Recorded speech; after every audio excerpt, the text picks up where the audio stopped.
Ir uzņēmējdarbības jomas, par kurām ētisku apsvērumu pēc runā daudz mazāk nekā, piemēram, par pārtikas produktu ražošanu. Taču tās ir tikpat svarīgas, jo dzīves smagākajos brīžos, kad galvā valda hauss un izmisums, ir patīkami apzināties, ka ir cilvēki, kas uzņemsies visas rūpes un raizes. Apbedīšanas birojas Atvadas atrodas Ogrē, taču savus pakalpojumus piedāvā visā Latvijas teritorijā. Tas nozīmē, ka ar šī biroja palīdzību tuvinieki var savam aizgājējiem noorganizēt bēres jebkurā Latvijas kapsētā. Cilvēka aiziešana mūžībā saistās ar dvēseles sāpēm, lielu stresu, radinieku un draugu izmisumu. Tāpēc Atvadas piedāvā pilnu bēru pakalpojumu servisu, lai smagajā brīdī atbalstītu tuviniekus un atbrīvotu no visām rūpēm un raizēm. Uz telefonu zvaniem apbedīšanas birojas atbild jebkurā diennakts laikā un neliedz savu padomu un atbalstu arī tiem, kas izvēlējušies paši veikt apbedīšanu. Doma veidot savu apbedīšanas biroju 2006. gadā radās tā vadītājai Ramonai Zēnai. Galvenais iemesls apbedīšanas pakalpojumu tuvākajā apkārtnē Ogres rajonā bijuši diezgan zemā līmenī. Ramona ar vīru nolēmusi, ka spēj šo darbu veikt daudz profesionālāk. Tagad apbedīšanas biznesā iesaistīta visa Ramonas ģimene. Pirms sākt kārtot visus ar apbedīšanu saistītos jautājumus, tuviniekiem vajadzētu sazināties ar apbedīšanas biroju, lai saskaņotu bēru dienu un laiku, aizrunātu mācītāju vai runātāju un tikai tādu pasūtītu mīlestību bēru galdam. Viens no psiholoģiski visgrūtākajiem procesiem tuviniekiem ir aizgājēja sagatavošana bēru ceremonijai. Mazgāšana, apģērbšana, tāpēc nereti šo darbu labāk uzticēt apbedīšanas aģentūrai, nekā veikt pašiem. Apģērbu tuvinieki izvēlas pēc savām iespējām, kā arī ņemot vērā aizgājēja dzīves stilu un uzskatus, lai radītu viņam atbilstošu tēlu. Piemēram, ja sieviete dzīves laikā nav lietojusi kosmētiku, nebūtu īsti pareizi to viņai likt uz sejas, guldot zārkā. Pēc mirušā ķermeņa apkopes jāparūpējas, lai pirms bērēm tiktu sakārtoti visi atbilstošie dokumenti. Arī to iespējams uzticēt apbedīšanas birojam. Pēc tam birojas palīdz sarunāt izvadītāju vai mācītāju, kā arī rezervēt kapu kopiņu izvēlētajā kapsētā.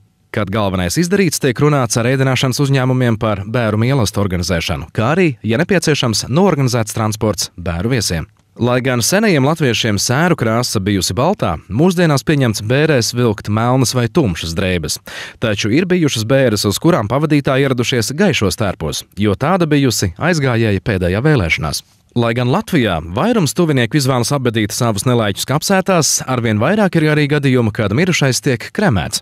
Tiesa, kristīgās ticības ietvaros viedokļi par kremēšanu dalās.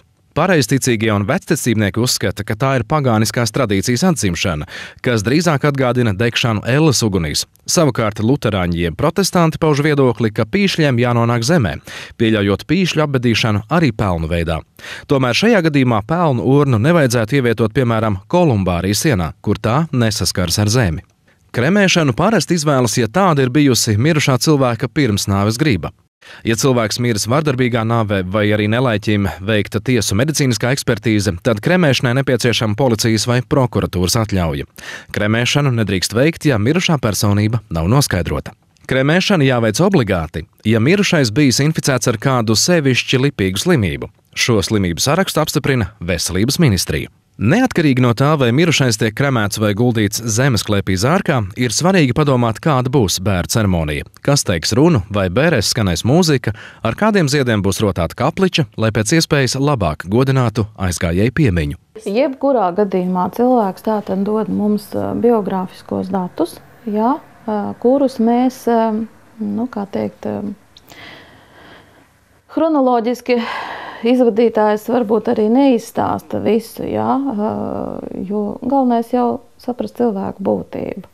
Jo ir reizēm cilvēkiem tik daudz un dažādi notikumi bijuši, kad šai īsajā pēdējā tikšanās brīdī nav iespējams to visu izstāstīt. Un galvenais jau, kad pavadītāji parasti jau zina, šo te dzīvi. Galvenais ir izstāstīt cilvēku būtību, tātad ņemam no viņa tos biogrāfiskos datus, saistam kopā ar prózu, ar dzeju. Tātad mums birojā izvadītāji tātad katram gadījumam gatavojas atsevišķi, jo arī šīs dzīves ir dažādas. Nereti tuvinieki lūdz nospēlēt vai nodziedāt kādu no nelaiķa mīļākajām dziesmām, un ir pat bijuši gadījumi, kad šīs dziesmas bērnu noskaņā īsti neiedaras. Tas ir viens no izvadītāja grūtākajiem uzdevumiem – mācēt sasaistīt visu kopā tā, lai, piemēram, nelaiķa mīļākā dziesma, kas ir jautra, neizklausītos muļķīgi sērīgajā ceremonijā. Protams, svarīgs bēru atribūts ir arī zārks, kurā nelaiķis tiek guldīts savā pēdējā gaitā. Zārki mums ir ļoti dažādi, visiem maciņu biezumiem, tātad sākot no 45 lati, ja, un, protams, cenas uz augšu. Un tātad, kā redziet, ir daudz un dažādi. Ir tātad koka, ir ar audumu apvilkti. Protams, pie zārka izvēles tiek ņemts arī vērā mirušā augums, jo ļoti bieži ir arī tā, ka cilvēks ir garāks vai dušīgāks. Tātad, kā mēs sakam, tas ir nestandarts, un tad ir vajadzīgs vai nu platāks, vai nu garāks, ko arī mēs pasūtam, ja nav uz vietas, tātad, un praktiski šī lieta neiekavē bēres. Parasti aizgājējiem līdzi dod mīļlietiņas, kuras tam bijušas dārgas vēl šajā saulē esot. Brillītes, maciņu, ķemmīti, kādu rotas lietu vai talismanu.